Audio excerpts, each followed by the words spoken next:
Students of English Literature, this is M. Rahman and you are attending ORAC classes of English language. Students in this English version lecture number 11. Today our topic is The Merchant of Venice, Act 3rd, Scene 2nd. It is known as Cascade Scene. Students, before I proceed, I would like to say, please subscribe our channel, like, share and comment to us.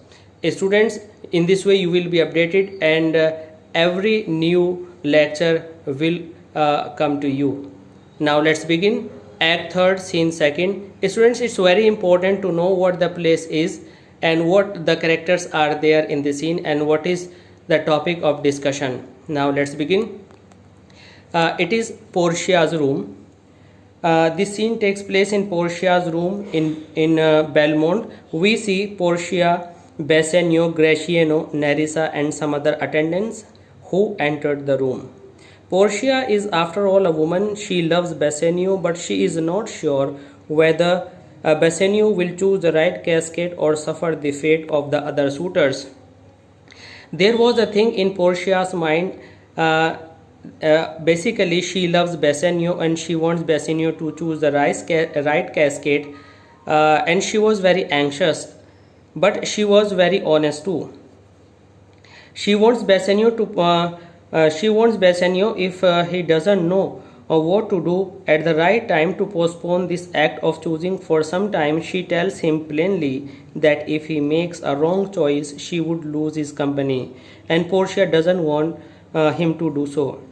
She says this also that something in her tells her that she will not lose Bassanio, and she loves Bassanio most, so she was doing all this. Students, Portia is here a modest woman in love with Bassanio and she wants to be his wife.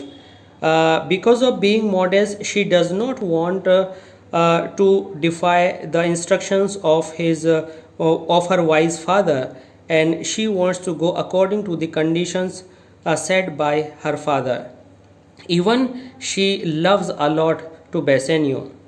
Now Portia tries to make Bassanio understand. The song is a hint to Bassanio, who takes it. Bassanio sees the cascades and reads the inscription on them. He says that appearances are often deceptive.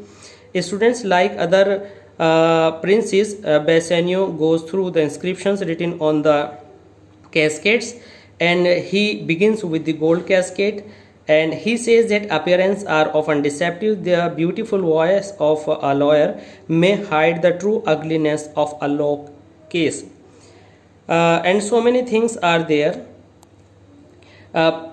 Paint and artificial hair may make even an ugly old woman look beautiful.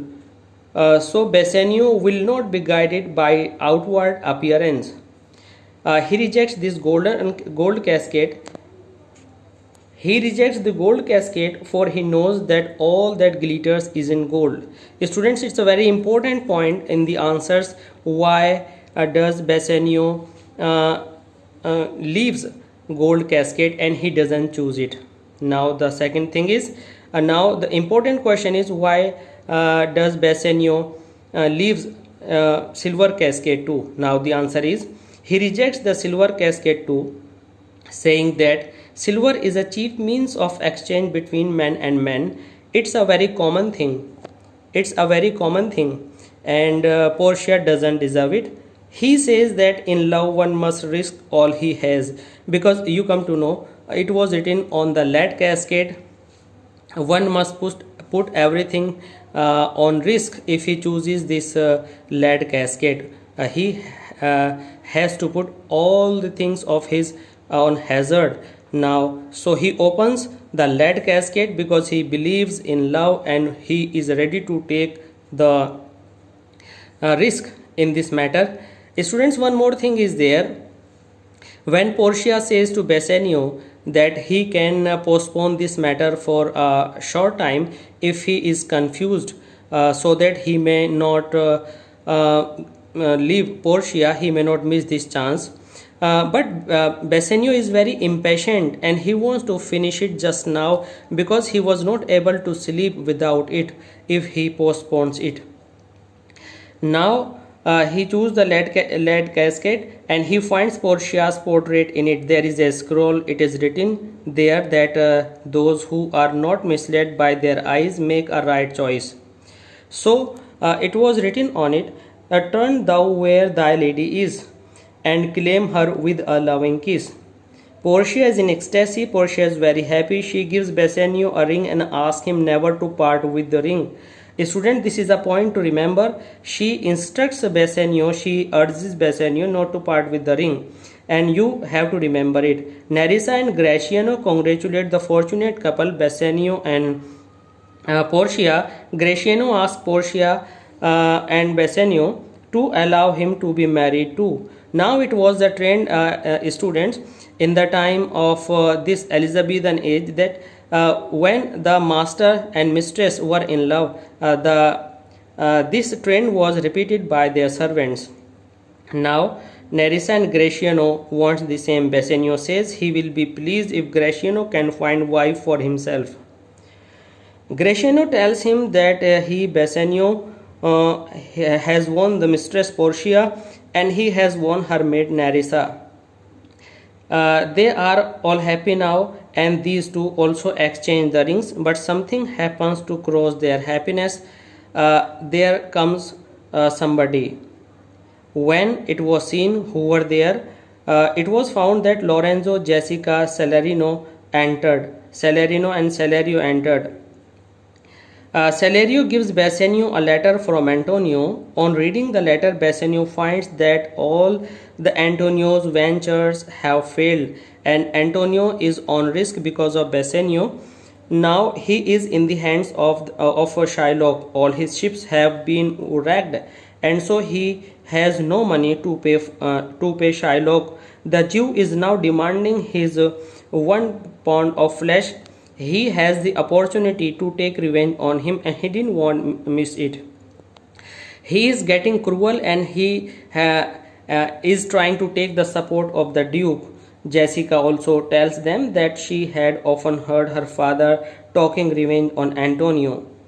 This discussion was being done before Portia and everything is letting Portia know. Salario tells him that now the time for the payment to the Jew was over. So even if Antonio had ready cash, had money, the Jew would not accept it because he was adamant to take a 1 pound of flesh. He would demand his pound of flesh. Everything is explained to Portia. Portia tries to consider everything and she was very obliged to Antonio.